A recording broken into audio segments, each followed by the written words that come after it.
Hello friends, আমি প্রিয়া চলে আসলাম নতুন একটা ব্লগ নিয়ে। আশা করি তোমরা সবাই ভালো আছো, আমি তো খুব ভালো আছি। তো অ্যানিভার্সারির রাত্রির বেলার ব্লগটা তো এখনও চলছে। তো আগের পার্টে তো তোমরা দেখলে যে আমি রাত্রিবেলা ছোট্ট একটা সেলিব্রেশন করেছিলাম। তো এখন তো সকাল হয়েছে, আর কালকে রাত্রিবেলা ঘুমাতে ঘুমাতে অনেকটাই আমাদের লেট হয়েছে। তো তারপরে এখন এই একটু আগে ঘুম থেকে উঠলাম। আর সকালবেলায় তো আমার বর কাজে বেরিয়ে গেছে, ওর তো কাজ আছে, ছুটি নেই। তো ও চলে আসবে তাড়াতাড়ি। আর আজকে আমি যে নাইটিটা পরেছি সেটা নতুন, সেটা আমার শাশুড়ি আমাকে দিয়েছে। আমার তো অনেক ভালো লেগেছে। তো আজকে সকাল সকাল উঠে স্নান টান করে এটাই পরে নিয়েছি। কালকে আমি মেহেন্দি পরেছিলাম, দেখো মেহেন্দিটা একদম ডিপ হয়ে গেছে কিন্তু আমার হাতে। তো শুনেছি তোর মেহেন্দি ডিপ যত হয় তত বর ভালোবাসে। তো আমাকে তো আমার বর সত্যিই খুব ভালোবাসে, তা নিয়ে কোনো সন্দেহ নেই আমার। তো দেখো এখন তো সকালে টিফিনটা করব। তো ভাবলাম যে কালকে রাত্রিবেলা তো কেক কেটেছিলাম, তো সেটাই আছে, তো সেটা বের করেই কেটে সবাই মিলে খাই। তো এখন ফ্রিজ থেকে বার করে নিলাম, আর তো সেটা এখন কেটে নেব। তো বাড়িতে তো সবাই আছে, আর বিকালবেলা আমার বন্ধুরাও আসবে, মানে আমার বেস্ট ফ্রেন্ড রিয়া, রঞ্জিত, ওরাও আসবে। তো ঘরোয়াভাবেই করছি, সেরকম কাউকেই ডাকেনি, জাস্ট নিজেরা মতো। তো কালকে রাত্রিবেলা আমি ভেবেছিলাম শাড়ি পরবো, কিন্তু এতটাই গরম তাই জন্য আর শাড়ি পরিনি, তাই জন্য চুড়িদার পরেছিলাম। তো এই চুড়িদারটা আমার মানে নিজের মা দিয়েছে, মা বাবা। আর ও যে ড্রেসটা পরেছিল সেটাও মা দিয়েছে। আর দিদিভাই আমাকে একটা ড্রেস দিয়েছে, আর ওকে একটা বিছানার চাদর দিয়েছে যেটা কালকে পাতা ছিল। তো দেখো আমার কেক কাটা হয়ে গেছে। আর আমার অ্যানিভার্সারি, আমি নতুন জামা পরবো, আমার গোপু সোনার নতুন জামা পরবে না, তা আগে কখনো হয়? তো দেখো এটা আমি পছন্দ করে গোপু সোনার জন্য নিয়ে এসেছি আজকের জন্য। তোকে কেমন লাগছে কিন্তু বলবে, আমার তো ওকে খুব সুন্দর লাগছে। তো তোমাদের কেমন লাগছে এটা বলবে। তো চলো বিকালে একবারে দেখা হচ্ছে।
Good evening friends. তো দেখো একদম রেডি হয়ে আমরা চলে এসেছি।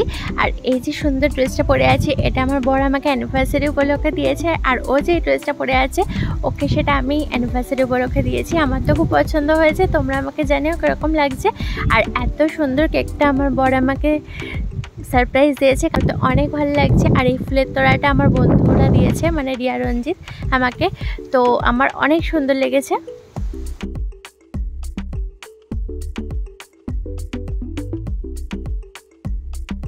তো চলো আমরা কেকটা কেটে নিই, তারপর তোমাদের সাথে আবার কথা বলছি।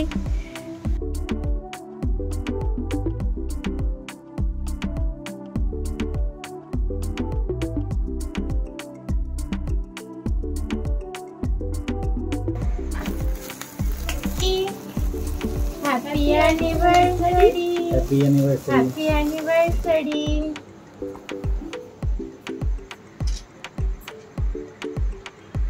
চালিয়ে দাও।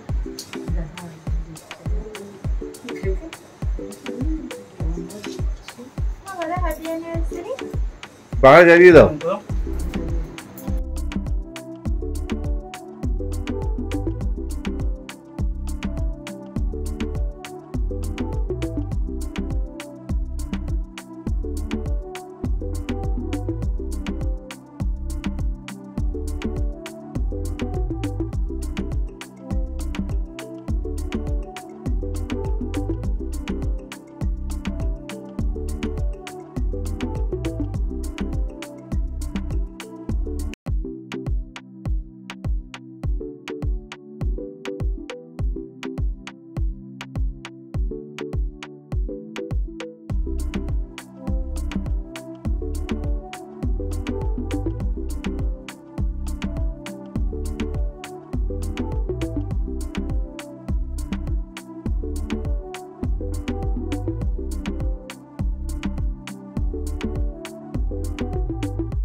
তো দেখো আমাদের তো কেক কাটার পর্ব শেষ। তো এখন আমরা বসে অনেক অনেক গল্প করছি, অনেক এনজয় করছি।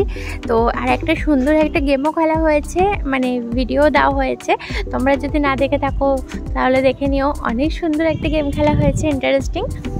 তো তারপর তো অনেকটা রাত হয়ে গেছিলো, প্রায় 10:30। তো তখন সবাই খেতে বসে পড়লো। তো আমার বন্ধুরা যেহেতু চলে যাবে তো তাই জন্য ওরা আগে বসে পড়েছিল। তার সাথে আমার ননদ এসেছিলো, ও বসে পড়েছিল, আর আমার দিদিভাইও বসে পড়েছিল। দিদিভাই আবার মুনিয়া পাখিকে খাইয়ে দিল।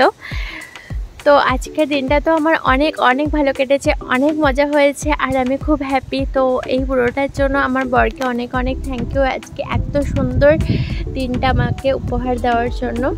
আর আজকে কিন্তু আমাদের মেনু সব বাইরে থেকেই হয়েছে, আর একটা শুধু বাড়িতে রান্না হয়েছে। আজকে আমাদের মেনু হয়েছে fried rice, mixed fried rice, আর চিলি চিকেন, স্যালাড, আর আলুর দম। আর এদিকে মিষ্টি ছিল, আর সব রকমের কোল্ড ড্রিঙ্কস ছিল। আলুর দমটা বাড়িতে হয়েছে, বাদবাকি সব কিছু বাইরে থেকেই আনা। আর খাবারগুলো কিন্তু খুবই দারুণ ছিল, মানে আমার তো খুব ভালো লেগেছে।